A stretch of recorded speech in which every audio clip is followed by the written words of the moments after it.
Assalamualaikum warahmatullahi wabarakatuh. Saya Muhammad Ramadhani, jurusan Teknik Elektro di Universitas Jenderal Ahmad Yani. Saya di sini akan menjelaskan tentang konsep dasar telekomunikasi. Dimulai dari pengertian telekomunikasi. Telekomunikasi perpaduan dari kata tele dan komunikasi.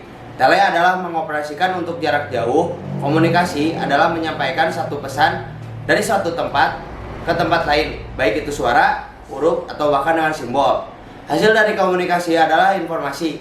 Istilah telekomunikasi dapat disamakan dengan beberapa istilah, yaitu komunikasi data, datacom, teleprocessing, jaringan, dan lain-lain. Sistem telekomunikasi adalah sistem untuk mengkomunikasikan data atau informasi dari satu lokasi ke lokasi yang lain. Komponen telekomunikasi: 1. Terminal pengirim dan penerima. Yang kedua yaitu komponen telekomunikasi.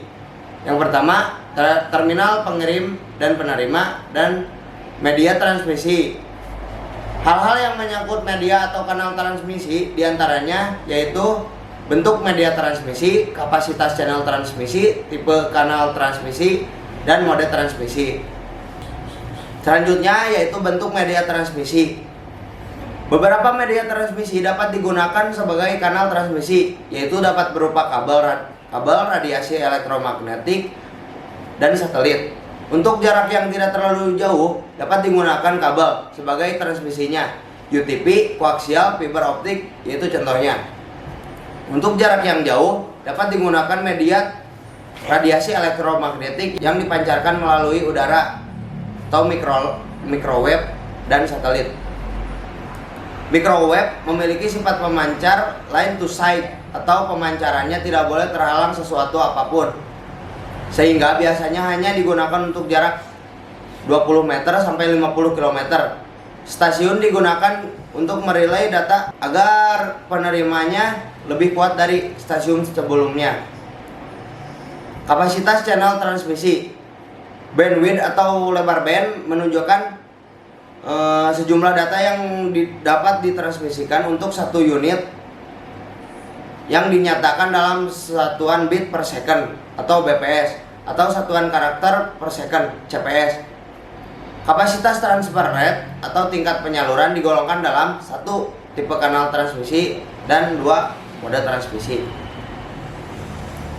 Tipe kanal transmisi tipenya yaitu yang pertama satu arah atau one way transmission, merupakan kanal transmisi yang hanya dapat membawa informasi data dalam bentuk satu arah saja, contohnya siaran radio atau televisi.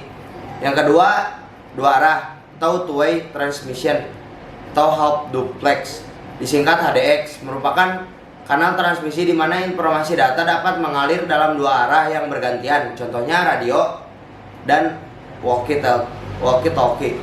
Yang ketiga yaitu dua arah serentak atau both-way transmission yang biasa disebut duplex atau disingkat DPX, merupakan kanal transmisi di mana informasi data dapat mengalir dalam dua arah serentak, contohnya komunikasi lewat telepon. Mode transmisi.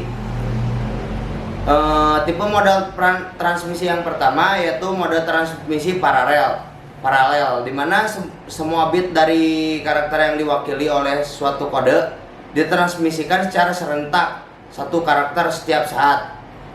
Yang kedua, tipe mode transmisi seri, di mana mode transmisi masing-masing dari satu karakter dikirim secara berurutan, yaitu bit per bit, satu bit diikuti oleh bit berikutnya.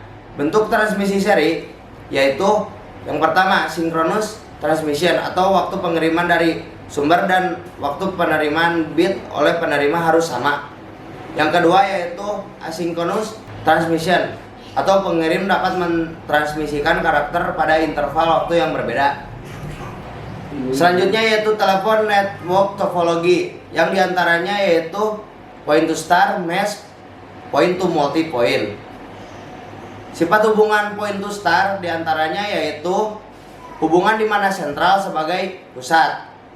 Yang kedua yaitu hubungan sentral antar sentral yang bukan sentral utama tidak dapat dilakukan. Syarat-syarat saluran harus relatif. Adapun sifat hubungan MERS, tiap sentral mempunyai derajat yang sama, efisiensi saluran rendah, dan sesama mata jala sulit digabungkan.